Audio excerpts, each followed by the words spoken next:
교회를 넣어가지고 교회가 뭐냐, 교회 하나님의 나라 이런 항목을 하나 더 이었으면 좋겠다 그런 생각이 들어요. 그래서 교회가 이제 하나님의 나라인데 이 개념은 교회가 하나님의 나라라는 개념이 우리 한국 교회 억수로 약해요. 약하고 장로교회도 너무나 약하고 사실은 교회가 하나님의 나라인데 이 부분이 약합니다. 그래서 교회가 하나님의 나라고 이 하나님 나라는 이제 영적인 그렇게 하나님 나라니까 영적인 정부 아닙니까? 그렇게 이제 목사들을 설교하는 사람들을 통해서 주시는 말씀을 가지고 성도들은 그저 하나님의 말씀 듣는 거지. 듣고 또 서로 그걸 나누고 소통하고 이러는 그것이 전부 다 이제 하나님의 말씀을 서로 듣는 거예요. 하나님의 말씀을 듣는 것이고 그러면서 이제 이게 교회가 하나님의 그 신령한 그래 영적인 나라죠. 영적인 나라인데 그런 것에 대한 설명을 좀 하나 더 넣었으면 좋겠다 이런 생각이 들으십니다. 그런데 이제 옛날에 거니까 옛날에 이 비도 더브레가 만든 것이니까 그런 부분은 좀 빠져 있는 것 같는데 이걸 좀 넣는 것이 참 좋겠다. 근데 아마 미국에서는 아마 웨스트민스터 신앙 고백서에 아마 그 이제 하나님 나라라는 그 장을 아마 새로 추가로 시킨 것 같아요. 그 신앙 고백서에 미국 어느 교회에서 미국 장로교회인가 어디에서가 하여튼 추가로 시키다는 말을 제가 들은 것 같은데 여기 이제 하나님 나라 하는 이 부분을 좀 넣어서 하나님의 통치, 교회가 말씀을 가지고 하나님의 통치를 받는 그런 것이 이제 교회다 하는 그 관점을 좀 분명하게 하고 그래 했으면 좋겠다 싶은데 기기 없이 그러니까 좀 우리 한국 교회는 이 하나님 나라, 교회가 하나님 나라라 하는 이 부분을 굉장히 이해를 잘 못하고 있는 것 같습니다. 그래서 그런데 사실 이건 이제 장로교 신학의 문제이기도 한데 장로교 신학이 그런 부분에서 좀 약하다 할 수 있는데 뭐 그 합동이라든지 뭐고 통합이라든지 일반 그 성경 신학을 이야기를 하고 이러하는 그런 교단들은 뭐 오히려 하나님의 나라 하는 이자 감리교라든지 이런 쪽에는 이 교회가 하나님의 나라다 하는 이런 개념을 쉽게 받아들이고 있는데 장로교는 특별히 이 부분에서 잘 받아들이지 못하는 그런 약점을 가지고 있는 것 같다 싶어요. 그래서 우리 시민정부 하는 이제 이 하나 생각하면서 시민정부를 생각하겠습니다. 우리는 인류의 타락 때문에 은혜로우신 하나님께서 왕과 방백과 공직자를 세우셨음을 믿습니다.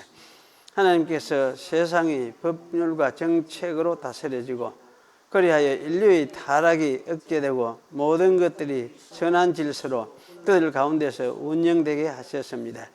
하나님께서는 이 목적을 위해서 정부의 손에 칼을 두셔서 악을 행하는 자들을 처벌하시고 또 선을 행하려고 하는 사람들을 보호하고자 하셨습니다. 이들을 억제시키고 보호하는 과업은 공공질서에만 제한된 것이 아니라 그리스도의 나라가 도래하고 복음의 말씀이 모든 곳에서 선포될 수 있도록 또 하나님 당신께서 당신의 말씀에서 요구하신 대로 모든 사람들에 의해 존경받고 예배 받으시도록 하기 위해서 교회와 교회의 사역을 보호하는 것을 포함하고 있습니다. 더욱이 어떤 지위나 조건이나 신분에 있는 사람이라고 할지라도 공직자에게 마땅히 순종해야 하며 세금을 내야 하며 그들에게 영예와 존경을 표하며 하나님의 말씀에 회비되지 않는 모든 일에 복종해야 합니다. 우리는 그들을 위해서 기도하여 하나님께서 그들을 모든 행사에서 지도하시고 또 우리가 모든 면에서 경건하고 정직하여 조용하고 평화로운 생활을 할 수 있도록 해야 합니다. 이런 이유 때문에 우리는 제세례파와 다른 선동적인 사람들을 정죄하며 또 일반적으로 높은 권세와 공직자들을 배격하여 정의를 파괴하고 물질사회를 획책하면서 하나님께서 사람 가운데서 태워놓으신 선한 질서를 혼란케 하는 사람들을 혐오합니다. 예, 이제 그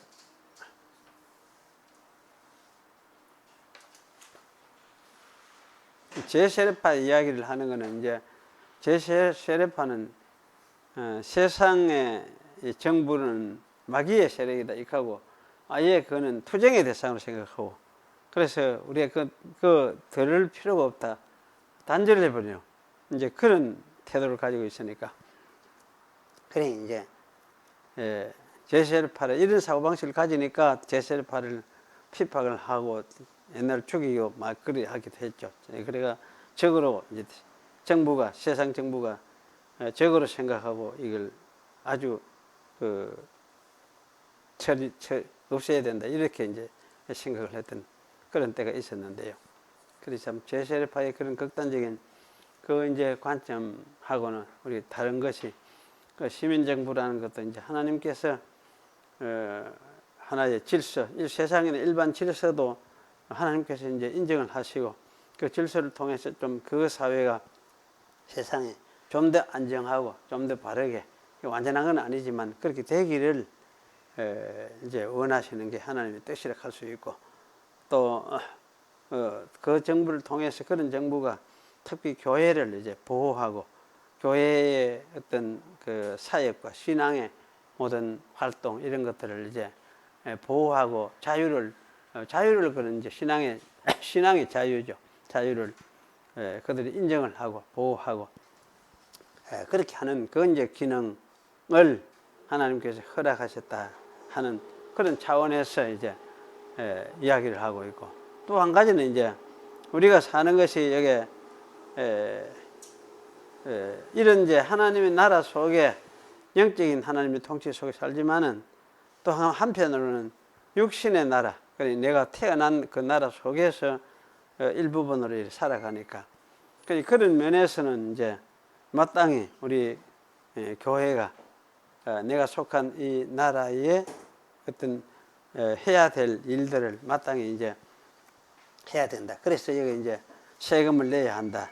또 공직자에게 순종해야 한다.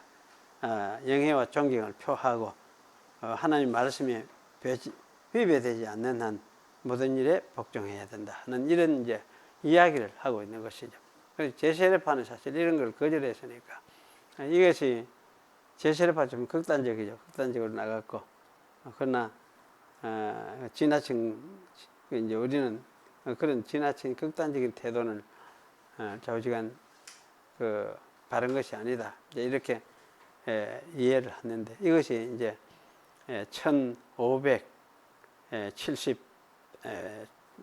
1573년인가 언제 그쯤 됐어요.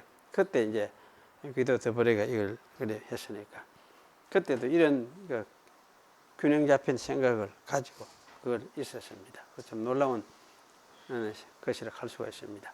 그래서 이 시민정부를 이야기하면서 아까 저는 이제 교회가 하나님의 나라다 하는 이 부분을 하나 또 더 추가로 시키면 좋겠다 그런 생각이 들어요. 그래서 교회가 하나님 나라이기 때문에 교회의 말씀을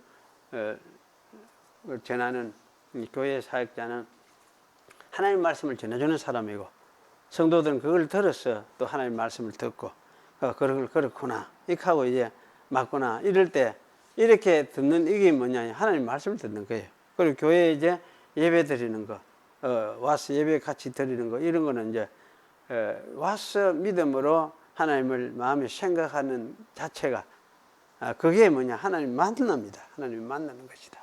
여기 계신 하나님은 어디나 계시지만은 여러분 우리가 이래 그분을 생각하고 그분을 믿음으로 이렇게 임재를 인식을 하고 이렇게 하지 않으면은 우리는 하나님을 전혀 만날 기회가 없는 삶을 살게 돼요.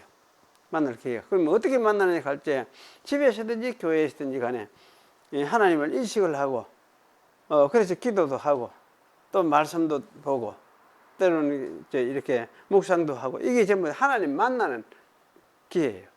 그런데 하나님 만나면 이제 일방적으로 지만 생각하면 하나님 만나는 게 아니고 자기 생각과 이래 하나님 만나면 간다 하고 이렇게 할 가능성이 많죠. 그런데 성경 말씀 가지고 이제 말씀이 뭐라 하는지 그 말씀을 통해서 하나님 말씀을 생각하고 들으려고 하고 하나님 마음을 생각을 이해를 하려고 하고 이렇게 말씀 가지고 그거 하는 그게 뭐냐면 하나님의 말씀을 하나님을 만나서 하나님의 말씀을 듣는 게 되는 것이. 그래서 묵상하는 게 사실은 이제 나쁜 게 아니고 좋은 측면에서 그 출발은 사실은 별로 좋지 않은 그 바탕을 가지고 있지만은 묵상도 좋은 측면에서 그런 면에서 하나님의 만남이 되는 것이다. 그리고 말씀을 듣는 것이다. 그렇게 이야기를 충분히 할 수가 있습니다. 그래서 묵상하고 이렇게 하면서 하나님을 만나고 의지하고 그리고는 이제 신뢰하고 이러면서 그 말씀을 듣고 말씀을 되새기면서 아 그렇구나 하고 이제 이렇게 하고 마음이 또 힘을 얻게 되어지고 그렇게 되는 이것이 뭐냐 하나님 만남이고 하나님 말씀을 듣는 것이고 그런 것이다. 그렇게 우리가 생각을 할 수가 있습니다. 그래서 그런 부분을 우리가 좀 잘 함께 생각을 했으면 좋겠다. 그런 생각이 들어집니다. 오늘 본문 보겠습니다. 열왕기 17장 보겠습니다. 길르앗에 우거하는 자 중에 디셉 사람 엘리야가 아합에게 고하되 나의 섬기는 이스라엘 하나님 여호와의 사심을 가리켜 맹세하노니 내 말이 없으면 수년 동안 우로가 있지 아니하리라 하니라. 여호와의 말씀이 엘리야에게 임하여 가라사대 너는 여기서 떠나 동으로 가서 요단 앞 그리 시내가에 숨고 그 시냇물을 마시라. 내가 까마귀들을 명하여 어디 갔노? 명하여 거기서 너를 먹이게 하리라. 여호와가 제가 여호와의 말씀과 같이 하여 곧 가서 요단 앞 그리 시내가에 머물며 까마귀들이 아침에도 떡과 고기를 저녁에도 떡과 고기를 가져왔고 제가 시내를 마셨더니 땅에 비가 내리지 아니하므로 얼마 후에 그 시내가 마르니라. 나머지 홀트는 나중에 설교하면서 우리가 홀트 가도록 하겠습니다. 기도하겠습니다. 그러한 하신 하나님 감사합니다. 오늘도 저희들이 하나님을 마음에 되새기면서 또 하나님을 만나 뵙고 우리도 하나님의 말씀을 주신 말씀을 통해서 들으려고 합니다. 이 시간도 오셔서 저희들이 하나님 말씀을 들을 때에 우리도 잘 들을 수 있도록 우리의 마음과 생각을 주님을 향해서 믿음을 가지고 또 주님을 향해서 바라보게 하시고 그럴 때에 저희들이 또한 하나님 말씀을 듣고 이 말씀 속에서 우리 영혼이 힘을 얻으며 또 말씀을 되새기며 말씀의 원리를 깨달으며 그것을 그렇다 이렇게 마음에 화합하며 그렇게 저희도 나아가서 살아가는 저희들이 될 수 있도록 하나님께서 은혜를 베풀어 주시옵소서. 오지 못한 성도들 어디에 있든지 함께 하시고 그 생활 삶의 터전에서 주님이 함께 하사 인도하시고 이끌어 주시고 여러 가지 어려운 가운데서 빠지지 않도록 해주시고 또 그렇게 어려움이 있을지라도 그 가운데서 하나님의 뜻을 생각하면서 또 하나님이 이끄심과 또 선한 도우심이 있음을 배우고 깨닫는 그런 기회들이 다 되도록 하나님께서 축복해 주시옵소서. 이 시간도 주의 말씀을 생각하겠으니 저희와 함께 하시며 저희 교회와 교단을 붙들어 주시고 또 한국 교회를 불쌍히 여기시며 은혜를 베푸사 주의 말씀 가운데 하나님의 백성이 더욱더 윤택함을 누리며 또 하나님의 구원의 도리의 풍성함을 누리는 우리 한국교회가 될 수 있도록 하나님이 축복해 주시옵소서. 예수님의 이름으로 기도하옵나이다. 아멘. 오늘 지난 주일에 우리가 이제 사실은 열왕기 설교를 마무리를 할까 이런 생각을 하고 제가 그거 했었는데 그래 열왕기 상 뒷부분부터 상하까지 그 신학적인 그래서 계시로 우리가 깨달아야 될 중요한 부분들이죠. 그 원리 이치들은 지난 설교에서 아마 제가 말씀을 드렸다 그래 말을 할 수가 있습니다. 그래서 그러고 뭐 열왕기 설교는 그만해도 되겠다 싶은데, 그래도 뒤로 이제 생각을 해보니까 뒤에 부분, 이 엘리야 부분, 이런 부분이 좀 더 이해해야 될 부분들이 좀 많이 있다는 생각이 들어져서 오늘 엘리야 또 엘리사 조금 더 좀 달아봐야 되겠다, 그런 생각이 들어집니다. 그래서 엘리야를 생각을 하면서 오늘 사실은 이후부터 끝까지 이래 좀 생각을 해봤는데, 그게 제 욕심인 것 같아요. 제 욕심이 길게 한꺼번에 다 달으려고 너무 하는 게 내가 욕심이기도 하다는 생각이 들어지고, 그래서 오늘 17장 가지고 조금 우리가 함께 생각을 하도록 그렇게 하겠습니다. 이제 엘리야는 아합 왕권의 출현과 함께 사역을 시작했다, 그렇게 생각을 할 수가 있겠습니다. 왜냐하면 이제 아합이 출현한 거, 왕으로서 이제 통치하기 시작한 하고 곧 다음 해에 이어서 엘리야가 사역을 시작을 하니까 참 거의 아마 이 엘리야는 아합 왕하고 그 자기 사역을 아합 왕하고 함께 시작해가지고 아마 거의 함께 마쳐지는 그런 그 생애를 살았던 것 같다, 그런 생각이 들어집니다. 그 엘리야라는 이 이름은 우리 엘리야 이렇게 하는데, 엘리야라는 이름이 하나 있고 또 엘리야후 이렇게 하는 이름이 또 있습니다. 엘리야라는 이름은 여호와는 나의 하나님이시다, 그런 뜻을 가지고 있죠. 엘리 하는 게 나의 하나님하고 야 하는 거는 이제 여호와다, 여호와입니다. 그래서 이제 여기 다른 이름 엘리야후 하는 이름은, 여기는 엘리야후 또는 여호와 그는 나의 하나님이시다 또는 여호와 그가 나의 하나님이시다, 이런 뜻으로 읽을 수 해석을 할 수 있을 것 같아요. 그래서 이렇게 해석하고 읽어보면은 이 엘리야후라는 이름은 이 엘리야 사역에서 그 엘리야 사역의 특징을 담고 있는 이름이다, 그런 생각이 들어집니다. 그래서 여기 이제 엘리야후는 여호와 그는 나의 하나님이시다 또는 여호와 그가 나의 하나님이시다, 이렇게 말하면은 다른 사람들이 하도 이제 이 여호와를 떠나고 나의 하나님으로 이렇게 모시지 않으니까 엘리야는 이제 여호와 그가 이스라엘의 하나님 여호와 그가 바로 내 하나님이다, 이걸 아마 기치를 내들고 이런 정신으로 사역을 하면서 이스라엘 백성으로 하여금 이걸 고백하도록 만들어낸 그런 일을 했으니까. 그래서 아마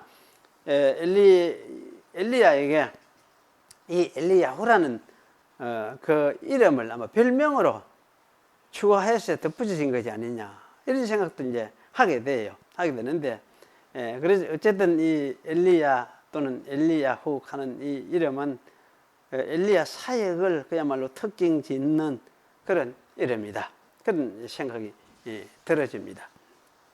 그리고 이 17장을 우리가 이제 생각을 해보면, 가만히 줘라.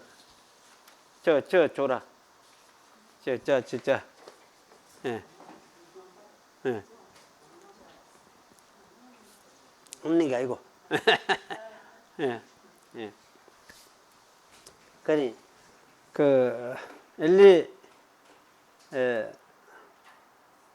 이제, 엘리야에 대해서 이제 이름에 대해서 조금 이야기를 했었는데, 이 11장을 우리가 이제 좀 살펴보면, 여기 이제 엘리야 사역이 첫 번째로 이제 등장을 하기 시작을 합니다. 그런데 이제 우리가 엘리야 사역을 생각을 하고 또 엘리사 사역을 생각할 때에, 흔히 이제 생각하는 그 생각이 어떤 생각에 우리가 이제 빠지게 되느냐 하면은, 그냥 엘리야와 또 엘리사 같은 이런 이적을 행하면서 하나님의 능력을 보여주는 사람이 오늘날 시대에도 참 있었으면 좋겠다, 그런 이제 갈망을 하는 경우가 굉장히 많아요. 그래서 흔히 이 사람들 속에서도 하여튼 하나님의 능력을 가진 능력의 사람, 뭐 하나님의 사람, 능력을 가진 능력의 사람, 저 사람은 이 사람보다는 하여튼 능력이 더해, 이런 생각들을 굉장히 많이 가지고 있어요. 그러니까 큰 목사, 작은 목사인데, 큰 목사 하면 왜 큰 목사 하느냐 하면 저 사람은 이제 능력이 큰 사람이기 때문에, 그렇게 이제 능력이 커서 어떤 큰 교회를 행하고 사역을 담당을 하고, 작은 교회는 이제 능력이 작아서 사실은 그 작은 교회를 담당을 하고, 뭐 이렇게 이제 생각하는 경우도 굉장히 많습니다. 이게 아마 제가 볼 때는 그게 이제 전혀 좀 관계가 없는 이야기는 아닌 것 같은데, 왜냐하면 이제 은사들이 다르니까. 크게 이렇게 목회를 할 수 있는 사람들은 그렇게 크게 많은 사람들을 이끌 수 있는 은사들이 있어서 그 은사들을 따라서 그렇게 가고, 작은 교회 사람들은 좀 은사들이 작게 이렇게 해서 해갈 수 있는 은사들이 주어져 있고, 그래서 사실 은사에 따라서 그런 차이가 생겨난다는 생각을 저는 많이 하게 되는데, 하지만은 그 일방적인 능력이라는 관점, 하나님의 능력이라는 관점, 이런 생각을 해보면은 은사가 다르다는 거하고 능력이 다르다는 거하고는 또 좀 다르거든요. 사실 하나님 관점에서 보면은 똑같이 능력을 주셨다 할 수 있어요. 왜냐하면 하나님의 말씀이 주셨기 때문에, 객관적인 말씀을 주셨기 때문에, 그런 관점에서 이제 우리가 생각을 해볼 때에 어쨌든 우리 한국 교회 사람들이 가지는 그런 이 생각들을 우리가 좀 생각을 해봐야 되겠다는 생각이 들어져요. 그래서 오늘 이제 17장을 가지고 그런 부분을 좀 우리가 함께 생각을 해보려고 합니다.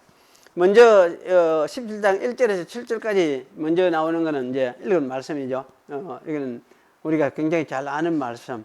그러니 하나님이 엘리야 요단가에 보내가지고 그 그리스 시내가에 시내물을 마시도록 명령을 하고, 그 명령대로 이제 가서 시내물을 마셨더니 자꾸 이 한꺼번에 다 마신 건 아닌 것 같아요. 조금 마시고 또 먹고 또 먹고 하다 보니까 시내물이 점점 줄어들어요. 왜냐하면 이제 가뭄이 시작되니까. 그래서 여기서 사실 선지자 엘리야가 시내물을 마시는 행위는 아합 시대에 이스라엘 땅에서 물을 아마 건절시키는 행위다, 이런 생각이 들어져요. 그래서 엘리야가 바로 이제 물을 왜 건절시키느냐 할 때, 물을 이제 차단시키는 거지, 땅에 차단을 시켜서. 그래서 물을 차단시키는 이거는 뭐냐면은 곧 하늘이 물을 공급하는 것을 막는 것이니까 하늘의 가뭄이 이제 시작된다는 이야기예요. 그래서 하늘이 닫혀서 비를 내리지 않는 이런 현상을 아마 보여주는, 행동으로 보여주는 행위, 이것이 엘리야가 물을 마시는 행위였다, 아마 이렇게 생각을 할 수 있을 것 같습니다. 이런 일은 물론 우리가 율법에서 이미 말씀해 놓은 것이죠. 신명기, 레위기에 보면은 거기는 이야기를 해놨습니다. 이미 이런 것을 예언을 해놓고, 만약에 너희들이 하나님을 떠나게 될 때는 이런 일이 일어날 것이다, 그렇게 이야기를 해놓고, 여기 이제 신명기 28장에도 나오고 레위기 26장에도 나와요. 특히 레위기 26장에 보면은 이스라엘이 여호와를 배반할 경우에 폐병과 열병과 대적들로 인해서 그 고통을 받게 될 것이다, 그들의 지배를 당하게 될 것이다, 그런 이야기도 하고, 그렇게 되어도 회개하지 아니할 경우에 오게 되는 현상이 무엇이냐, 그것이 하늘이 녹과같이 되고 땅이 그야말로 또 바짝 말라가지고 이제 가뭄이 오게 될 것이다, 이런 말씀을 하고 있어요. 그래서 아합 시대의 여호와 하나님은 이스라엘의 이 배역함 때문에 바로 이런 징계를 내리실 것을 계획을 하셨습니다. 그리고 이와 같은 어려운 때에 하나님은 이제 까마귀를 시켜서 그러면 엘리야를 먹이시겠다, 그런 계획을 가지셨죠. 그래서 내가 그렇게 할 테니까 걱정하지 말고 그렇게 해라, 이렇게 이제 명령을 하셨습니다. 질병과 이 적군들과 이 가뭄, 이것은 배역한 이스라엘을 징계하시는 여호와 하나님의 징계의 도구들이라 할 수 있습니다. 그리고 이것들은 옛 이스라엘에서 비교적으로 징계의 초기 단계, 이 사실 초기 단계에 사용하시는 도구들이었다, 그렇게 우리가 이해를 할 수가 있습니다. 이스라엘이 이런 초기 단계에서 깨닫고 돌아선다면 그건 참 복 있는 일이죠. 하지만은 여기 이제 아합 시대의 이스라엘은 그러면 완악해가지고 그걸 돌아설 생각을 하지 않았어요. 그래서 여호와 하나님께서는 이런 이제 질병과 적군들과 가뭄으로써 이스라엘을 치시는데, 이와 같이 치시는 이것이 무엇이냐?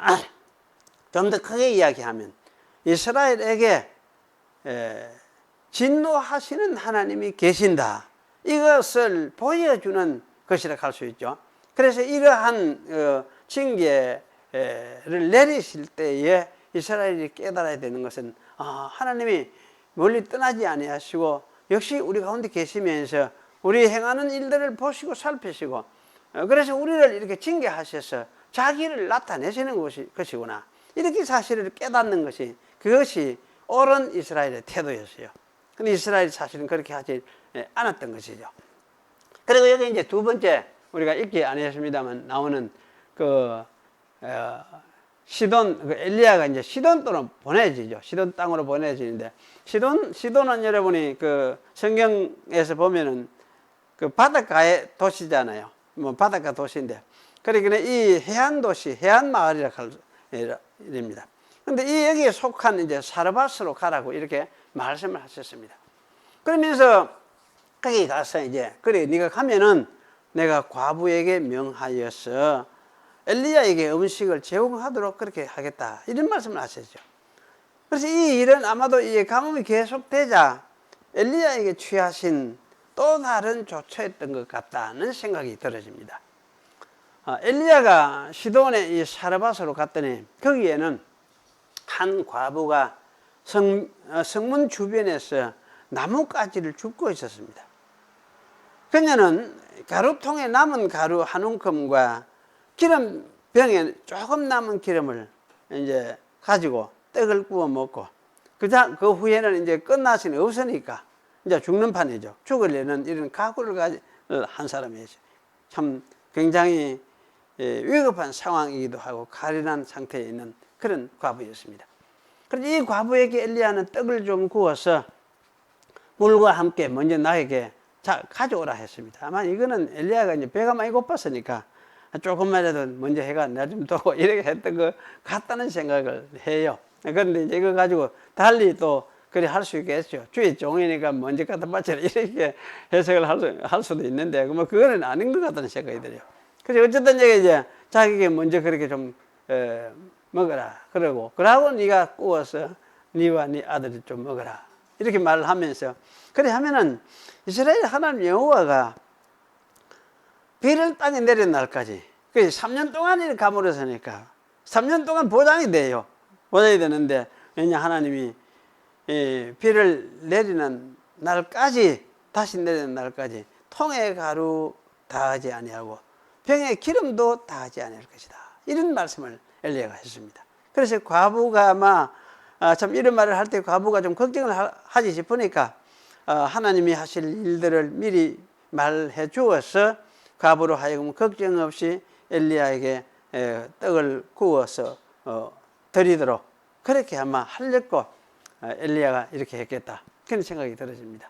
그래서 엘리야는 사실은 이런 관점에서 보면은 자기가 이제 거기서 먹고 공개함을 받게 될 것이니까 자기를 공급하는 그런 일용할 양식을 하나님으로부터 보장을 받았다, 그렇게 할 수 있지만은 또 한편으로는 뭡니까, 엘리야가 기숙하게 되는 그 과부와 그 가정에 이제 3년 동안 먹을 것들을 보장을 해 주시는 것이다, 아마 이렇게 우리가 생각을 할 수가 있겠습니다. 그런데 이 여인이 사실은 누구냐, 이 할 때에 어떤 사람이냐, 이스라엘 사람이냐, 이스라엘 사람은 아닌 것 같아요. 이방인 같아요. 왜냐하면 여기 이제 당신의 하나님 여호와 12절에 보면 그런 말이 나오고, 또 이스라엘의 하나님 여호와 하는 말이 14절에 또 나와요. 그러니까 이 말들을 비누어 볼 때 이 과부는 이방 여인이었던 것이 틀림이 없습니다. 그렇다면은 이스라엘의 선지자가 이방 여인에게 공개를 받는 것은 이스라엘 백성의 타락이 심각하다는 것을 부각시키는 것 같아요. 이스라엘 백성이 타락은 그 땅을 더럽혔고, 그래서 그 땅은 약속의 땅이지만 이제 저주의 땅이 되었고, 그래서 이제 하나님의 그 책망을 받을 수밖에 없는 상황이 되었다 하는 것을 드러내는 관점이에요. 그래서 이제 왜냐하면 이거는 사실 이스라엘의 선지자 같으면 이스라엘 백성들에게서 공급을 받아야 당연하잖아요. 그런데 이스라엘 백성에게 공급을 받지 않고 피해가지고 저 이방인에게 가서 공급을 받게 되어지니까, 그런 관점에서 생각해 보면 이스라엘 백성의 타락상, 그 땅의 더럽혀짐, 이것을 아마 부각시켜서 드러내는 그런 관점에서 이런 일을 하게 하신 것 같다, 그런 생각이 들었습니다. 어쨌든 이 사실은 이스라엘 백성들에게는 부끄러운 일이 될 수밖에 없는 것이죠. 아마 이거는 그냥 이스라엘 백성들을 탄핵하고 그들을 야단하고 책망하는 그런 의미가 있는 것이다, 아마 이렇게 생각을 할 수 있을 것 같습니다. 그리고 세 번째 얘기 나오는 것이 뭐냐면, 이 사르밧 과부의 아들이 병들어 죽었습니다. 그런데 엘리야는 이제 이것을 죽은 아들을 자기 그 하는 방에 안고 올라와 가지고 애타게 기도를 하죠. 그래서 기도하니까 하나님이 그를 또 살려주셨어요. 그래서 여호와께서 엘리야의 소리를 들으시고 그 아이의 혼이 몸으로 돌아오고 살아난지라 라고 말을 했습니다. 그 여인은 엘리야에게 내가 이제야 당신은 하나님의 사람이요 당신의 입에 있는 여호와의 말씀이 진리인 줄을 알겠습니다 라고 말을 했습니다. 여인이 고백한 바와 같이 이 사건의 핵심이 어디에 있느냐 할 적에 이거는 엘리야가 하나님의 사람이구나 하는 것을 밝히는 것이에요. 그걸 여인으로 하여금 믿게 하는 것입니다. 그래서 엘리야의 입에 있는 그 말씀, 엘리야의 입을 통해서 나오는 말씀들이 누구의 말씀이냐 할 때 여호와 하나님의 말씀이라는 사실을 증명하는 그런 사건이에요. 그 누구에게 증명하느냐? 사르밧 과부를 통해서 그 사실을 확정하도록 하는 사건이에요. 그리고 이 확정은 사실 이스라엘이 백성들이 확정을 해야 되는데 이것도 누가 확정하느냐? 사르밧 과부에게 이걸 확정해줘요. 그러니까 사실은 진짜 이스라엘 누구냐 할 때 사르밧 과부를 오히려 하나님의 백성 이스라엘처럼 취급을 하고 있는 것이다, 그렇게 생각할 수도 있습니다. 그래서 이 사건은 어쨌든 사르밧 과부로 하여금 이스라엘의 여호와 하나님을 믿게 만드는 사건이었다고 말할 수가 있습니다. 우리가 이제 이걸 종합적으로 우리 생각을 해보면 그 세 가지를 제가 요약해서 정리를 그렇게 이게 세 개로 설명을 해놨는데요. 한마디로 말하면 이건 전부가 무엇이냐 할 때에 엘리야와 함께 여호와 하나님이 계신다. 그 여호와 하나님이 이스라엘을 떠나지도 아니하셨고 일을 하시는데 그러면 누구와 함께? 엘리야와 함께 계신다. 그러면서 자기 자신을 증명하신 사건들이다, 그렇게 말을 할 수가 있습니다. 그래서 여호와 하나님은 이스라엘에 떠난 것이 아니고 여전히 이스라엘 중에 임재하고 계신다. 그런데 누구와 함께 그 일을 하시느냐? 엘리야를 세워서 선지자로 삼아서 함께 일을 하면서 자기를 나타내고 계신다, 이렇게 우리가 이해를 할 수가 있습니다. 그럼 구약시대의 하나님은 이스라엘에게 이러한 방식으로 자신의 이스라엘 가운데 임재하고 계시면서 구원 사역을 이루고 계신다는 사실을 계시해 주셨습니다. 여기서 우리가 제가 퀴즈를 내보겠습니다. 신약 시대에도 여전히 엘리야 시대에 하셨던 것 똑같은 방식으로 하나님은 자신의 임재를 나타내실까요? 이런 질문을 할 수가 있죠. 어떻습니까? 자신의 임재를 과연 나타내시면 좋겠습니까? 어떻습니까? 나타내시겠습니까? 어떻습니까? 만약에 우리가 이제 그렇다 아니다 이렇게 우리가 대답을 두 가지 중에서 할 수도 있지만은, 그렇다 이렇게 우리가 생각을 하면은 오늘날도 사실은 선지자 같이 능력이 있는 이가 기도하고 기적을 베풀면서 하나님 자신을 우리에게 보이셔야 하는 것이 틀림없죠. 그래서 오늘날도 여전히 이 땅의 교회는 아합 시대처럼 약하고 세상은 너무 가난한 것 같고 그래서 교회 자체 또는 세상 따라서 배역하기도 하고 이런 상태에 빠져 있기도 합니다.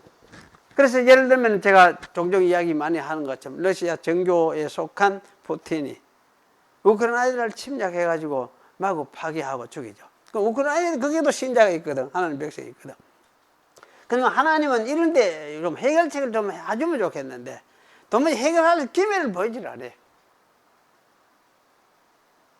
그러면 하나님은 어떤 방식으로 오늘날 우리들 교회 속에 자기가 임재하고 계심을 나타내실까?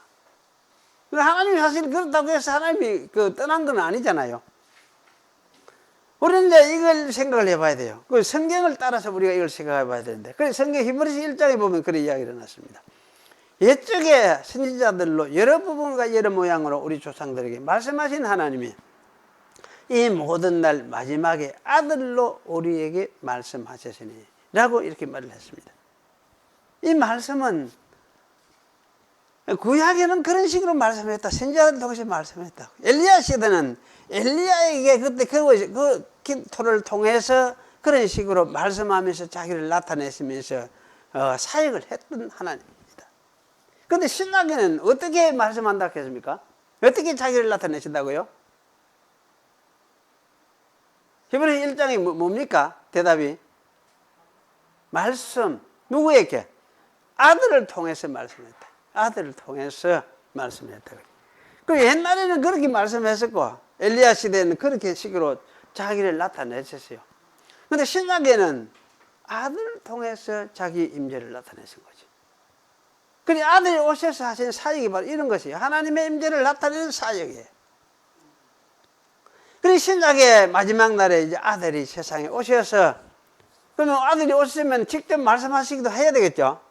직접 말씀하여 가르치기도 하고 어떤 일로서 또 사역을 나타내기도 하고 사건을 통해서 나타내기도 하고 그것이 사실 복음서에 나오는 많은 이적들의 역사들 아닙니까?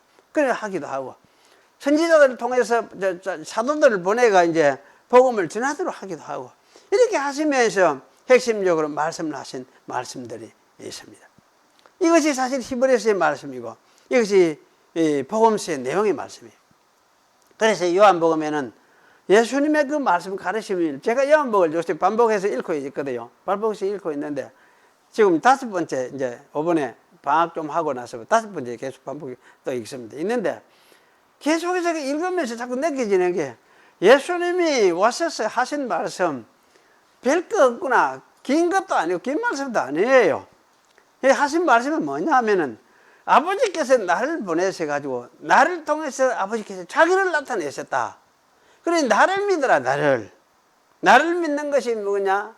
아버지를 믿는 것이다. 나를 믿는 것이 아버지를 믿는 것이다. 이걸 이야기를 하는 것 같아요. 한마디로 그게요. 간단해요. 나를 믿어라.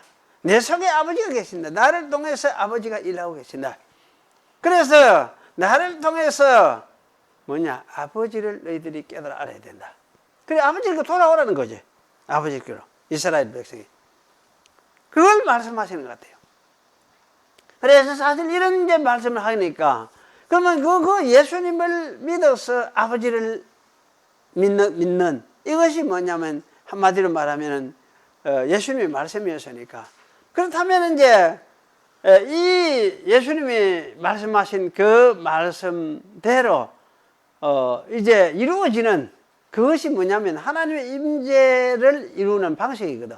그래서 예수님이 십자가에 죽으시고 부활하시고 성천에 가셨다가 다시 성령을 보내셔서 성령을 통해서 다시 와셔서 우리와 함께 계시는 이런 일들을 예수님은 말씀하시고 가르치셨거든.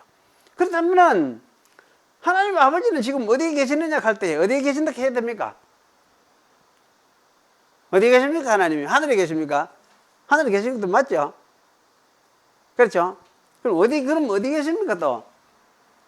하늘에 계시지만은 특별히 어디에 계십니까? 자기 교회에 계세요. 자기 백성들 교회에 계시면서 자기의 임재를 나타내세요. 이것이 하나님의 임재의 방식이에요. 교회에 계시는데 교회는 어떻게 계시느냐 할 때 성령으로 계시거든. 성령을 통해서 그 성령의 사역을 통해서 성령의 사역도 성령을 통해서 우리 가르치시고 이끄시면서 깨닫게 하시고 이렇게 하면서 성령을 통해서 교회에 계세요. 그럼 교회에 계시면은 그럼 성령이 어떤 일을 하겠습니까? 교인들한테. 어떤 일을? 하나님을 되새겨 주겠죠. 그 믿음을 계속 되새겨 주겠죠. 믿음을 믿도록 하게 해주겠죠. 예수님을 믿고 예수님이 하나님이 보내신 분이구나. 하나님의 아들이구나. 그걸 이제 되새기고 또 그러면 하나님 이런 믿음을 통해서 무엇이냐? 이런 믿는 사람들과 함께 하나님이 계신다. 이것을 되새겨주고 그걸 확신시켜주고 믿게 해주고 이렇게 하는 일이 성령이 하시는 일이에요. 그러면 성령이 하시는 이런 일을 확실하게 늘 되새기도록 이래 깨워주는 것이 무엇이냐? 그것이 뭡니까? 하나님의 말씀이에요. 설교하고 말씀이거든. 옛날에 근데 이 말씀을 새롭게 주시는 건 아니에요. 말해가 누가 이렇게 이야기 주시는 건 아니에요. 그러면 어떻게? 옛날에 예수님께서 하셨던 그 말씀, 그것을 우리에게 되새겨주고 그 약속을 되새겨주는 것을 통해서 하나님은 우리와 함께 계시는 거예요. 그래서 사실은 이거 참 중요한 것 같아요. 제가 가만히 생각을 해볼 때, 여러분 하나님을 믿는다 하면서 입으로 말로는 많이 해죠. 말 잘 하는데, 그래 하는데,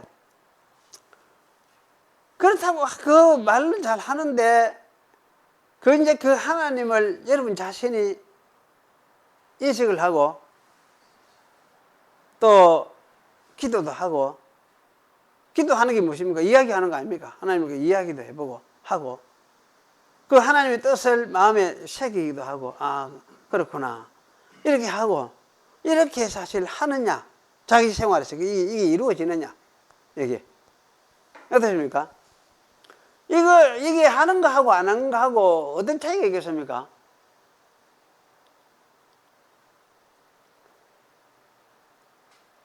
어떤 차이가 있겠어요? 그래, 어떤 차이가 있겠습니까? 그래, 이 차이가 커요. 엄청 커요, 이게. 어떤 커요? 어떻게 차이가 나느냐 하면, 하나는, 그저 지식적으로 그러다 이렇게 생각하고 많은 거예요. 그런데 그렇지 않고, 이 말씀이 하나님 말씀이 맞네. 맞습니다, 하나님. 이 말씀 참, 대로 또 내가, 살아가고 따르도록 해석했습니다. 더 의지하겠습니다. 이렇게 하는 이게 뭡니까? 이게 내가 하나님한테 반응을 하는 거예요. 이야기를 하는 거예요. 이렇게 이야기를 한다는 것이 무엇입니까? 그 사람이 하나님을 인격적으로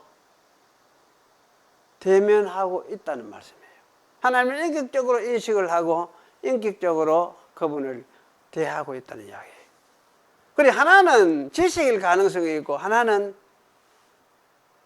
믿음이라고 할 수 있어요. 그럼 이거는 뭡니까? 지식은 믿음이라고 할 수 있겠습니까? 그 믿음도 지식이 지식이 거꾸로 이야기하면 돼. 지식이 믿음에 포함된다 해야 되지. 그게 안 나겠습니까? 올바른 지식이 믿음에 포함되는 거 맞아. 그런데 이 사람이 지식만 그냥 그렇다 이렇게 하면서, 그러면 이렇게 사는 사람은 그 지식이 믿음으로 나겠습니까? 안 나겠습니까? 그 지식이 믿음으로 나타나겠죠. 나니까 기도도 하겠죠. 안 그래요? 나타나니까 기도를 해요. 그래, 기도한다는 거는 믿음으로, 그 지식이 믿음으로 나타나고 있다는 이야기예요. 또 성경을 읽고 묵상하면서 성경이 뭐라 하는 거 보자, 또 이렇게 하면서 성경도 들어보고 살펴보고 하는 것이, 이게 전부 다 뭡니까? 하나님에 대한 지식, 자기가 알고 있는 그 지식이 믿음으로 나타나는 행동들이에요. 그리고 교회 오는 것도 마찬가지 아닙니까? 크게 이야기하면 교회 오는 것도 억지로 오라 해서 하니까 오는 게 그런 게 아니잖아요. 어떻게 보면 오락해서 하니까. 그러니까 교회 오느냐? 그게 아니고, 참, 이 말씀이, 하나님의 말씀을 들어보고 싶고, 또 그 말씀이 들어서 내게 힘이 되고, 내 양식이 되고, 영혼의 양식이 되고, 그러한 것을 느끼니까, 나도 교회에 와서 말씀을 들어보고, 아, 그 말씀을 가지고 내 영혼을, 양식을 삼아야 되겠구나. 그것도 그게 하나님 말씀을 듣는 것이니까, 그래서 와서 말씀을 듣는 거예요. 그래서 사실은 믿음이 있는 사람은 말씀을 양식으로 삼으려는 그 마음이 생겨. 그래야 또 힘이 생기고, 마음에 힘이 생기고, 살아갈 용기도 생기고. 그렇지 않는 사람은 어떻게 되겠습니까? 그렇지 않는 사람은 어떻게 되겠습니까? 그래나 저래나 마찬가지지. 가고, 집에서도 이거 하나님 가면 되지. 그 가면서도 그것이 진짜 자기 마음의 양식으로 삼고 있느냐 할 때, 그렇지 않아요. 교회 와서도 그건 마찬가지. 그래 되면 마찬가지. 그래서 사실 핵심 중요한 것은 뭐냐면, 하나는 지식이고, 하나는 믿음이. 그럼 이거는 뭡니까? 지식적인 경우. 지식은. 이거 신앙이라고 할 수는 없거든. 근데 이 지식이 어디로? 행동 속에서 드러나게 되는, 움직이도록 되어지는 이것이 전체 신앙이에요. 신앙. 그러니까 성경에서 말하는 하나님을 안다 하는 것은 뭐냐면은, 행동을 통해서, 움직임을 통해서, 그 지식이 움직임을 통해서 나타나게 되는 걸 이야기해요. 나타나게 되는 걸. 그걸 안다, 하나님을 안다 하는 거예요. 그래서 사실은 이게 참 중요한 거예요. 중요한 거예요. 우리 성도들이 이제 이렇게 해서, 현재 하나님이 우리가 임하여 있는 건 사실이거든. 사실인데, 하나님 임하여 있는 건 사실인데, 이 임하여 있는 하나님을 내가 마음에 되새길 때에, 그 말씀을 또한 되새기고 할 때에, 아, 내가 그 믿음에 기본적으로 무엇이 있느냐, 성도라 할 때는 무엇이 있느냐 할 때, 이거는 신앙이 깔려있어요. 신앙이 깔려있어요. 그래서 그 지식은 어쨌든 나의 자신, 내 삶의 동력이 되고, 움직임이 되고, 힘이 되고, 때로 위로가 되고, 또는 또 후회하고 잘못하는 책망도 되기도 하고, 바르게 하고 잘못 가다가 내 길을 바꾸게 하는 어떤 안내도 되기도 하고, 이러면서 하여튼 움직여야 하는 지식이에요. 성경이 말하는 믿음의 지식이라는 거는. 근데 움직이지 않는 지식, 그거는 뭐냐? 그거는. 뭐라고 할 수 있습니까? 움직이지 않는 지식. 뭐라고 할 수 있습니까? 움직이지 않는 지식. 인식은 할 수 있어요. 그렇다. 그건 그렇다. 성경 그거 가더라. 그런데 그게 자기를 움직이는 지식으로서 있지 않으면은, 그거는 뭡니까? 그야말로 그냥 참 하나의 지식이지. 그냥 듣고 지나가는 하나의 지식이지. 어떻게 보면 영지주의 지식이 이거하고 비슷한지도 모르겠어요. 영지주의가 사실은 영지주의라고 해서 하나님을 그렇게만 생각한 건 아닌데, 하나님은 그렇게 생각한 건 아니거든.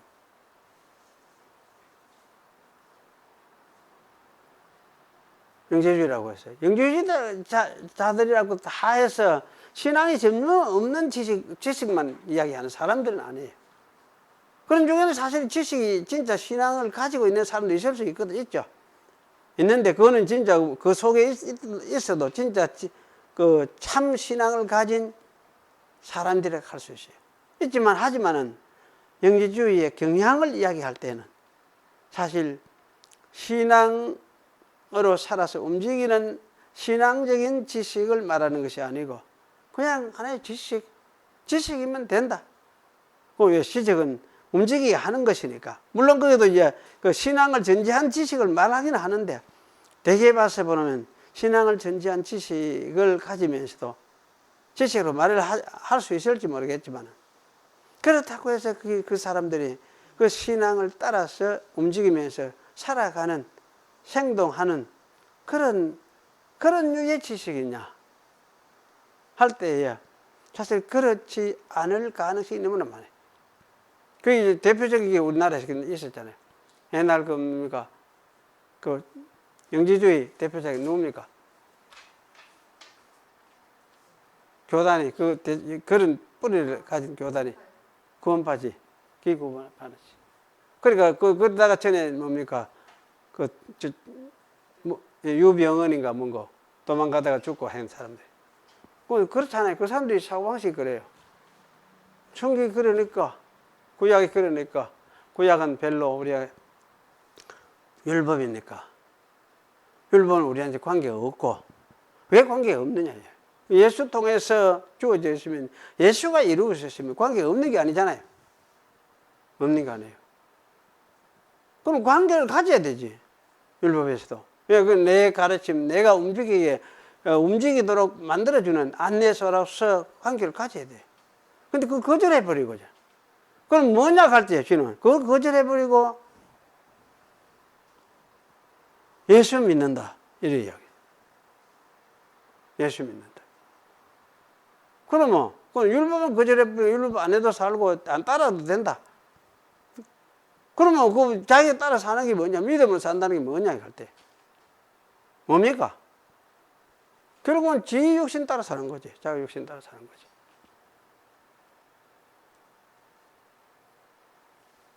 그런 가능성이 굉장히 많아요. 그런 가능성이.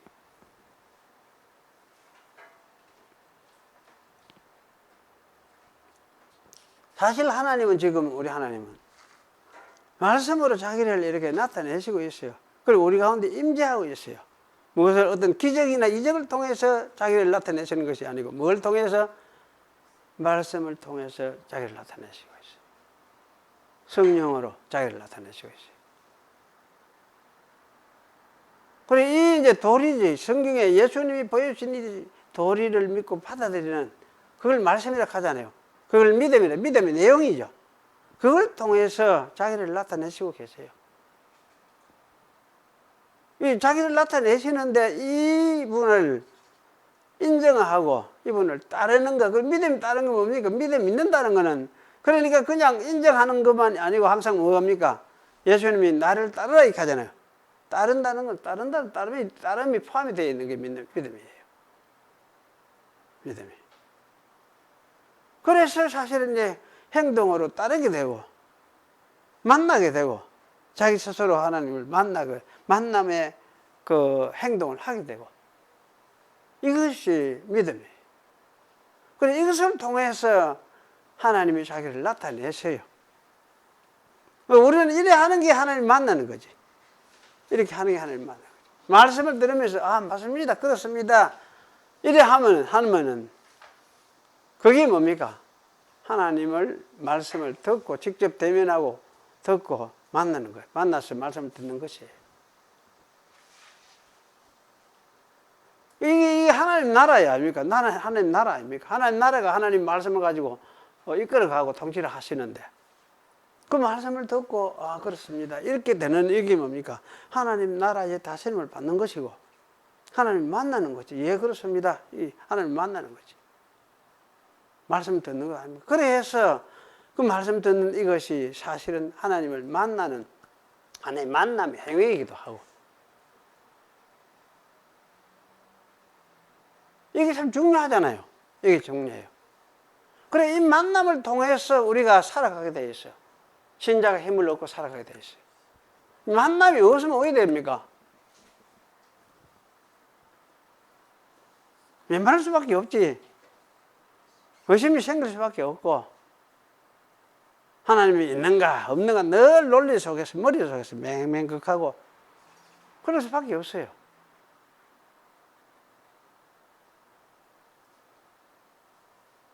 그래, 오늘 여러분이 이거 가지고 한번 이걸 생각하십시오. 그래, 기적이나 뭐 기사나 뭐 일어나면은, 그러면 하나님 저거 참 계시네, 이렇게 하면서 여러분이 잘 됩니까? 그런 건 아니잖아요. 그런 거는. 그런 걸 원하는 사람은 진짜 누굽니까? 우리 그 경산 그거 있는데, 무엇입니까? 기도하고 하는 있잖아요. 우리 경산 들어갈 때 집, 들어가면 왼쪽에 무슨 아파트 옆에고, 크게 진한 게 있잖아요.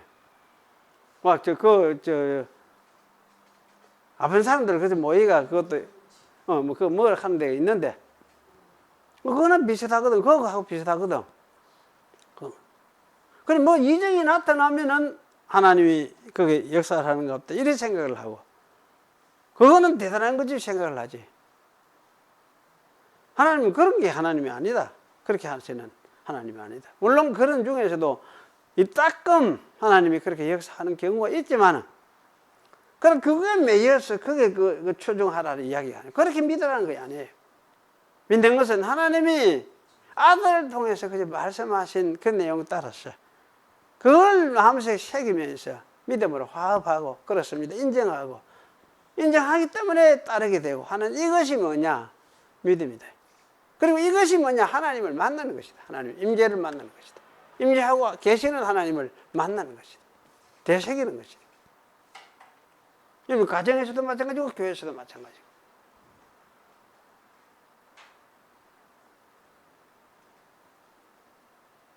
그래 이렇게 하면서 사는 게 믿으면서 사는 게죠. 이게 굉장히 미세한 것 같고 보이지 않은 것 같고 아무런 힘이 없는 것 같아요. 그런데 가장 힘이 있는 것이 이것이에요. 가장 능력이 있는 것이 이것이고 우리의 삶을 그야말로 능력 있게 이끌어가는 생명의 아마 근원이라고 할 수 있는 것이 바로 이것이에요. 그리고 사실 이 만남을 여러분이 도대체 아직 가볍게는 생각하지 마십시오. 가볍게. 하나님이 와가 계시는데 여러분 늘 뭐 생각도 안 하는 거지. 그거면 지에서 하면서 사는 거지. 이렇게 하고 뭐 그렇게 살아도 되겠지만은 될지 안 될지 모르겠어요. 이게 그래가 유지가 될지 모르겠어요.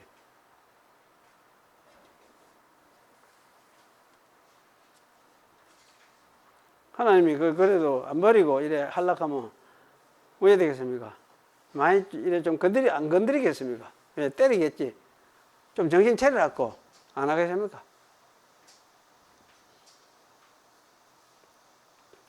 예, 기도하겠습니다. 하나님 아버지, 오늘 주신 말씀을 우리가 생각을 하면서 우리가 오늘날 우리가 어떻게 하나님을 만나고 임재에 계시는 하나님을 만나고 말씀을 듣는지를 우리가 생각을 했습니다. 옛날 엘리야 시대는 그런 식으로 역사를 하면서 하나님의 임재하심을 보여주었지만은 오늘 우리에게는 예수님을 통해서 예수님의 사역을 통해서 말씀하시고 말씀하신 그 말씀을 우리가 마음에 믿고 인정하고 새기면서 믿음으로 화합하고 그렇게 하면서 하나님을 만나고 살아가도록 주신 것을 우리가 오늘 함께 생각했습니다. 이 말씀 따라서 우리 하나님 지금도 살아계시고 또 우리 함께 계시는 줄 아오니 우리 삶 속에서 하나님을 만나 뵙고 그리고 말씀을 들으면서 따르면서 살아가는 그런 저희가 되도록 이미 또 이러한 신앙을 허락하시려고 우리를 부르신 줄 아오니 주님께서 우리를 일깨워서 이 신앙 가운데서 주님을 알고 주님을 만나 배우며 또 우리가 이 가운데서 생명력을 누리며 살아가는 저희가 되도록 하나님께서 은혜를 베풀어 주시옵소서. 예수님의 이름으로 기도하옵나이다. 아멘.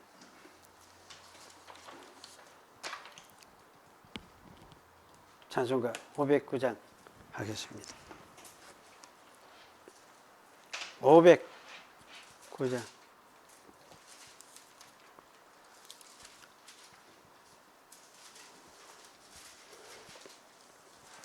거친 세상에서 실패하거든 것은